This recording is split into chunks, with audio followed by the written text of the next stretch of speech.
personal y natural, que a todo ello pone un final. Ocúpate del día a día, más ten un plan para vivir, sabiendo que en cualquier día estará tu tren para partir. Y cuando llegue ese momento y debas dar tu último adiós, sientas que estás bien preparado para encontrar algo mejor. Carpe diem, atrapa el día y sé feliz. Carpe diem, atrapa el día y a vivir.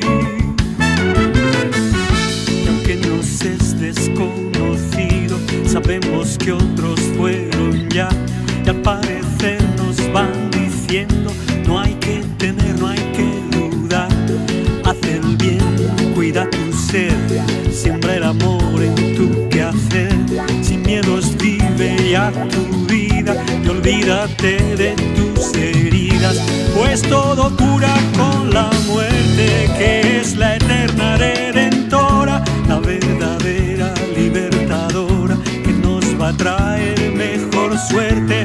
Carpe diem, atrapa el día y sé feliz. Carpe diem, atrapa el día y a vivir.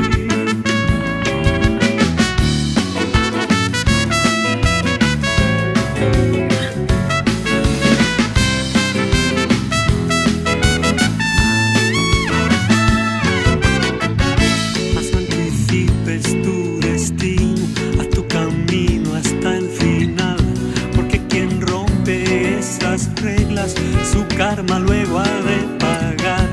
Carpe diem, vive el momento, atrapa lo que lleve el viento, disfruta siempre a cada instante, pues de lo mismo no hay delante. Y cuando llegue ese momento y debas dar tu último adiós, sientas que estás bien preparado para empezar algo mejor, pues todo cura con la muerte, que es la eterna redentora, la verdadera libertadora, que nos va a traer mejor suerte.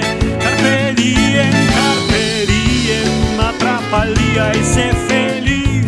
Carpe diem, atrapa el día y a vivir. Carpe diem, atrapa el día y a vivir. Carpe diem, atrapa el